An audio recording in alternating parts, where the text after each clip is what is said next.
약 46억 년의 역사를 가지고 있는 지구. 기나긴 역사만큼이나 무수히 많은 생물들이 존재해왔는데요. 지금은 상상조차 할 수 없는 그 당시에 거대했던 생물들.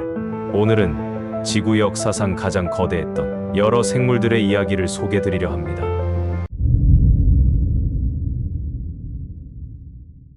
첫 번째로 소개드릴 생물은 메가네우라입니다. 이들은 고대 석탄기 시대에 살았던 거대한 곤충으로 지구 역사상 가장 거대했던 곤충으로 평가받고 있습니다.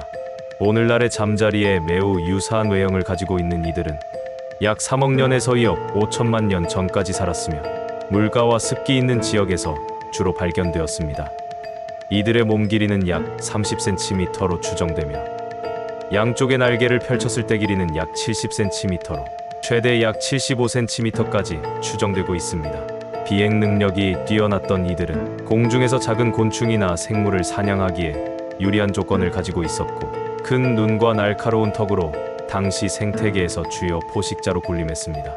이들의 화석은 보통 유럽에서 많이 발견되었으며 특히 프랑스에서 가장 많은 화석이 발견된 것으로 알려져 있습니다. 그렇다면 오늘날의 곤충들과는 달리 메가네우라가 이렇게까지 거대할 수 있었던 이유는 무엇이었을까요? 그것은 산소가 많은 석탄기의 환경 때문입니다. 곤충들은 산소의 양에 따라 크기가 커지는데 석탄기 때는 산소가 지금보다 많았기 때문에 메가네우라도 환경에 맞춰 거대한 크기로 몸을 키운 것입니다. 그리고 그 시대에는 비행 포식자들이 없었기 때문에 메가네우라가 크게 성장하는 데까지 큰 위협이 없었을 것이라고 보입니다. 그렇게 거대한 몸과 비행 능력이란 그 당시 사기적인 능력을 가진 그들이 멸종을 맞게 된 이유는 무엇이었을까요? 그들이 멸종을 하게 된 대표적인 이유로는 약 2억 5천만 년 전 페름기 트라이아스기 대멸종 사건과 관련이 있습니다. 이 사건은 지구 역사상 가장 대규모의 멸종 사건 중 하나로 대멸종의 원인으로는 화산 폭발, 기후 변화, 대기 중 산소 농도의 변화 등이 포함됩니다. 페름기 초기에 기후가 변하면서 온도 변화와 식물 생태계의 변화가 메가네우라와 같은 대형 곤충들에게 부정적인 영향을 미쳤을 것으로 보이며 고대의 높은 산소 농도 덕분에 거대한 크기를 유지할 수 있었던 메가네우라가 시간이 지나면서 산소 농도가 낮아지며 생존에 부정적인 영향을 미쳤을 것으로 추정됩니다. 또한 다른 곤충과 생물들이 진화하면서 메가네우라와 경쟁하게 되었고 이로 인해 자원 부족이나 생존 경쟁이 심화되었을 가능성이 있습니다. 하지만 메가네우라는 아직까지도 지구 역사상 가장 거대한 곤충으로 많은 관심을 받고 있습니다. 두 번째로 소개드릴 생물은 포베로미스 페터르소니입니다. 이들은 신생대 약 200만 년 전부터 1만 년 전까지 존재했던 동물로 지구 역사상 가장 거대했던 설치류 중 하나입니다. 이들의 몸 길이는 약 3m, 체중은 700에서 1000kg까지 추정됩니다. 이 생물은 주로 고대의 아마존강 유역과 같은 습기 있는 환경에서 발견되었으며 강가나 습지와 같은 지역에서 살았던 것으로 추정됩니다. 이들은 비버와 유사한 외형을 가지고 있었으며 강력한 앞니와 튼튼한 몸체를 가졌고 큰 앞니는 식물의 섭취에 적합하도록 진화했으며 주로 식물성 음식을 섭취했을 가능성이 높습니다. 포베로미스 페터르소니의 화석은 주로 남미 특히 베네수엘라와 같은 지역에서 발견되었고 화석 발견을 통해 이 생물의 크기와 생태를 이해하는 데 중요한 정보를 제공했습니다. 몸 길이가 무려 3m에 달하는 쥐가 있었다는 사실이 놀랍지 않습니까?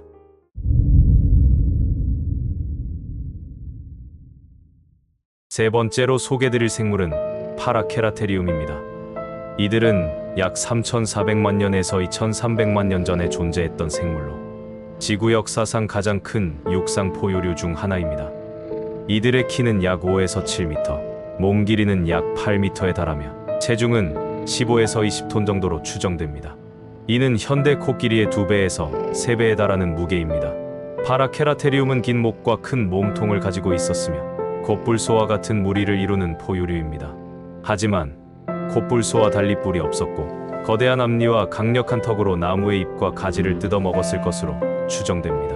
파라케라테리움은 주로 나무의 잎, 가지, 수풀 등을 먹는 초식동물이었습니다. 몸집이 매우 컸기 때문에 하루에 엄청난 양의 식물을 섭취해야 했을 것으로 추정되며 그렇기에 평야, 초원, 숲과 같은 환경에서 살았습니다. 당시 풍부한 식물 자원이 있었던 아시아 전역에서 생활했습니다. 파라케라테리움의 화석은 20세기 초반에 발견되었으며 특히나 몽골과 파키스탄에서 주로 화석이 발굴되었습니다. 파라케라테리움은 초기 콧불 소류와 그 후손들 간의 진화 과정을 이해하는 데 중요한 단서를 제공하며 아직까지도 생물학적 연구와 고생물학적 연구에서 중요한 역할을 하고 있습니다.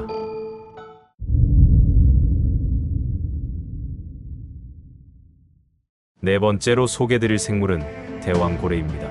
그들은 현재 살아있는 가장 큰 동물로, 그리고 지구 역사상 가장 큰 동물로 불립니다. 흰긴 수염고래 또는 흰 수염고래라고도 불립니다. 길이 약 25m에서 30m, 체중은 100톤에서 200톤까지 이릅니다. 이 무게는 대략 33마리의 아프리카 코끼리와 맞먹는 무게이고, 대왕고래의 심장은 소형차 크기와 비슷합니다. 그들의 혀의 무게는 약 2.7톤에 달합니다. 그들의 주요 먹이는 크릴새우이며 하루에 약 4톤 이상의 크릴을 섭취할 수 있습니다. 그리고 대왕고래의 이름에 걸맞게 새끼 고래 또한 엄청난 크기로 태어나는데요. 이들은 길이 약 7m에서 8m, 무게 약 3톤에서 4톤으로 태어납니다. 새끼 대왕고래는 하루에 약 380m의 어미젖을 먹으며 하루에 약 90kg씩 몸무게가 늘어날 수 있습니다. 대왕고래는 전 세계적으로 분포하며 보통 대양의 깊은 바다에서 서식합니다. 연간 16,000km 이상의 거리를 이동하는 이들은 지구상에서 가장 긴 이동 경로 중 하나로 손꼽힙니다. 뿐만 아니라 가장 큰 소리를 내는 동물이기도 한 대왕고래는 최대 188dB에 달할 수 있으며 이는 제트기 엔진 소리보다 큽니다. 약 1600km 이상 떨어진 거리에서도 들릴 수 있는 수준입니다. 하지만 이들은 불과 얼마 전까지만 해도 멸종 위기를 겪고 말았는데요. 그 이유는 20세기 초반까지 대규모 고래잡이로 인해 개체수가 급격히 줄어들었고, 이로 인해 한때 전 세계적으로 몇천 마리만 남았을 정도로 심각한 멸종 위기에 처했습니다. 현재는 대왕고래의 상업적 포획이 금지되어 있으며 오늘날에는 약 10,000마리에서 25,000마리 정도로 추정되지만 과거 수십만 마리에 달했던 개체수를 회복하기에 조금 더 많은 노력이 필요해 보입니다.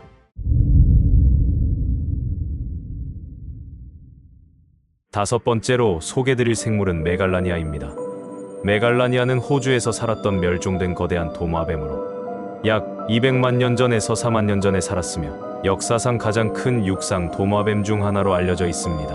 오늘날의 코모도 왕도마뱀과 매우 가까운 친척 관계인 이들은 몸 길이는 약 5에서 7m, 무게는 600kg에서 1톤 정도로 추정되며 오늘날의 가장 큰 도마뱀인 코모도 왕도마뱀보다 훨씬 더 컸습니다. 메갈라니아는 대형 육식성 파충류로 대형 포유류, 파충류, 새 등을 먹이로 삼았을 것입니다.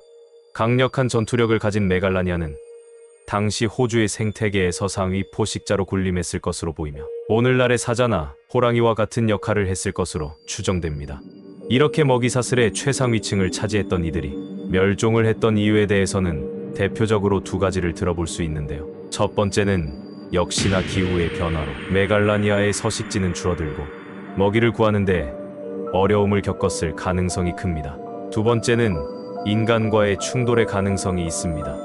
메갈라니아는 인간이 호주에 도착한 시기와 맞물려 멸종한 것으로 보이며 인간들이 메갈라니아와 같은 대형 동물을 사냥하거나 경쟁하는 과정에서 멸종에 영향을 미쳤을 수 있습니다. 하지만 메갈라니아는 호주 고대 생태계에서 매우 중요한 포식자로 군림했던 생물로 그 생태적 역할과 멸종 과정은 오늘날에도 많은 연구자들에게 관심을 받고 있습니다.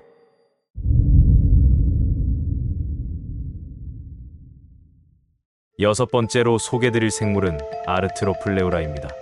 이들은 고대 석탄리 약 3억 2천만 년 전에서 2억 9천만 년 전에 살았던 거대한 절지동물로 지구 역사상 가장 큰 육상 무척추 동물 중 하나로 알려져 있습니다. 이들의 몸 길이는 최대 2.5에서 2.6m, 너비는 약 50cm로 매우 폭이 넓은 체형을 가졌을 것으로 추정됩니다. 이들은 주로 북미와 유럽의 늪지대와 습지에서 주로 서식했으며 당시 이 지역은 매우 습하고 식물이 풍부한 환경이었습니다. 초식성인 아르트로플레우라는 주로 썩어가는 식물과 이끼, 작은 식물을 먹었을 것으로 그 지역의 생태계에서 중요한 분해자 역할을 했을 가능성이 높습니다.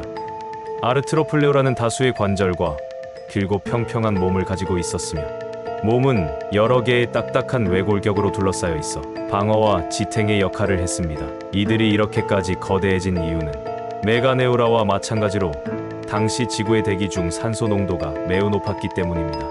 석탄기에는 대기 중 산소 농도가 약 35%에 달했으며 이는 오늘날의 약 21%보다 훨씬 높은 수치입니다.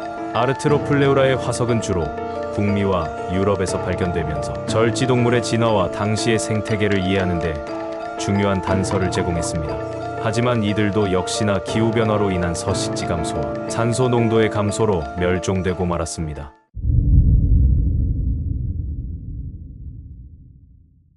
일곱 번째로 소개드릴 생물은 아르켈론입니다. 이들은 중생대 백악기에 살았던 거대한 바다거북으로 지구 역사상 가장 큰 거북 중 하나로 알려져 있습니다. 약 8천만 년 전에서 6,600만 년 전에 살았던 이들은 길이 약 4.5에서 5m, 무게는 약 2톤에 달했을 것으로 추정됩니다. 이들은 주로 북미 내륙 해양에서 서식했으며 초식성 또는 잡식성 동물로서 해양 생태계에서 다양한 먹이 사슬의 일부를 이루었을 것으로 추정됩니다. 아르켈론은 거의 대부분의 시간을 바다에서 보냈으며 드물게 알을 낳기 위해 해변에 올라왔을 것으로 오늘날의 바다거북과 유사한 생활 습관을 가졌을 가능성이 큽니다. 아르켈론은 매우 큰 몸집을 가졌으며 오늘날의 바다거북과 마찬가지로 넓고 평평한 등껍질이 있었습니다. 그러나 전대 거북들과 달리 완전히 단단한 껍질을 가지고 있지 않았고 가죽 같은 피부가 덮여 있었을 것으로 보입니다. 약 6,600만 년 전에 멸종된 이들은 백악기 팔레오기 대멸종 사건에서 영향을 받았을 가능성이 크고 기후와 해양 환경의 변화로 먹이와 서식지를 잃었을 것으로 추정됩니다.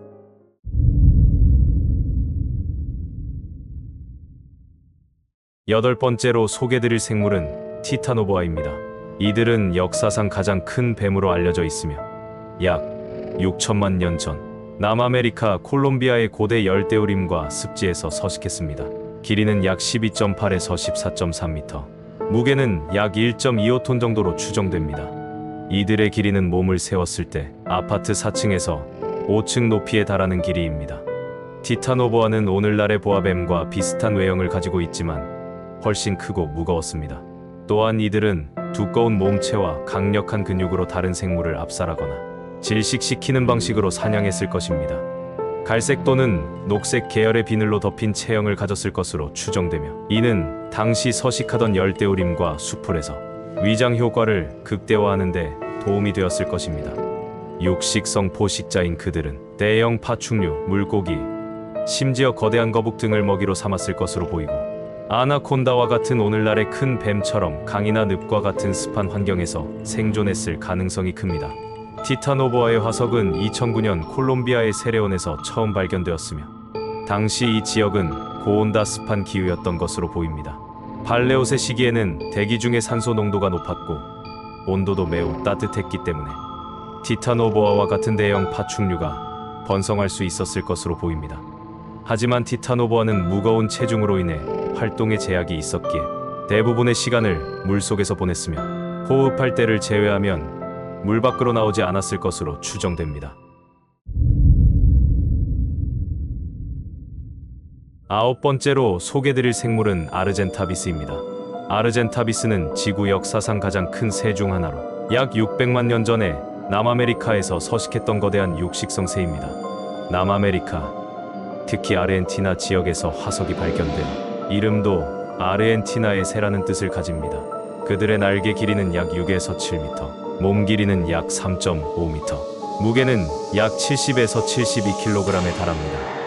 아르젠타비스는 커다란 날개를 가졌으며 매우 길고 넓은 날개를 이용해 상승기류를 타고 오랫동안 하늘을 날 수 있었을 것입니다. 그리고 상대적으로 작은 머리와 강력한 부리를 가졌으며 다리와 발은 현대의 맹금류처럼 강력했을 가능성이 있으며 사냥에 사용되었거나 썩은 고기를 먹는데 적합한 구조였을 것으로 보입니다. 아르젠타비스는 육식성 새로 주로 썩은 고기를 먹는 청소부로 활동했을 가능성이 큽니다.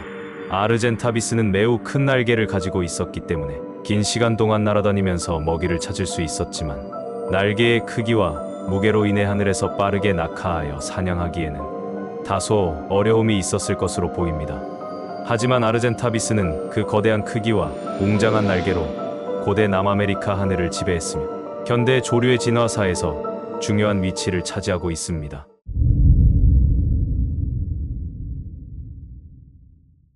열 번째로 소개드릴 생물은 니드시크티스입니다. 이들은 쥐라기 후기, 약 1억 6천만 년 전에서 1억 5천만 년 전에 살았던 물고기로 니드시크티스의 몸 길이는 약 9에서 16m, 무게는 약 40톤에 달했을 것으로 추정됩니다. 이는 중생대 쥐라기 시기에 살았던 가장 큰 물고기 중 하나이며 지구 역사상 가장 거대한 물고기로도 불립니다. 니드시크티스는 플랑크톤을 섭취하며 고대 바다에서 중요한 포식자가 아니라 먹이 사슬의 아래쪽에 위치한 대형이어 과섭식자로 추정됩니다. 니드시크티스의 화석은 1886년 영국에서 처음 발견되었으며 화석 발굴에 참여한 알프레드 니콜스 리즈의 이름을 따서 이름이 지어졌습니다. 니드시크티스는 역사상 가장 큰 경고어류로 아직까지도 고대 바다의 생태계 연구에 중요한 역할을 맡고 있습니다.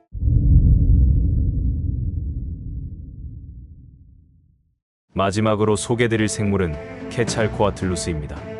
이들은 백악기 후기, 약 6,800만 년 전에 살았던 거대한 인용 중 하나로 지구 역사상 가장 거대했던 비행 생명체이기도 합니다. 이들의 날개 폭은 약 10m에서 12m에 달하며 이는 현대의 경비행기 크기와 비슷합니다. 몸무게는 약 200kg에서 250kg 정도로 추정되는데 크기에 비해 매우 가벼운 골격을 가지고 있어 비행에 적합한 신체 구조를 갖췄습니다. 케찰코아틀루스는 긴 목과 큰 머리를 가지고 있으며 머리에는 크고 얇은 벼이 있었다고 추정됩니다. 이 벼은 균형을 맞추거나 성적 신호로 사용되었을 가능성이 있습니다. 케찰코아틀루스의 턱은 매우 길고 뾰족했으며 이는 사냥이나 먹이를 잡는 데 유리했습니다. 이빨은 없었고 주로 작은 동물이나 물고기, 심지어 작은 공룡까지도 잡아먹었을 가능성이 있습니다. 케찰코아틀루스는 북아메리카의 내륙에서 주로 서식했으며 화석은 주로 미국 텍사스에서 발견되었습니다. 압도적인 사이즈와 비행 능력까지 갖췄기에 특별히 천적이 없었을 것으로 추정되는 그들 또한 백악기 말기 대멸종 사건을 피하지 못하고 멸종을 했습니다. 지금까지 지구 역사상 가장 거대했던 생물들에 대해서 소개드렸습니다. 다음 영상에는 더욱 흥미로운 주제와 함께 다시 찾아오겠습니다.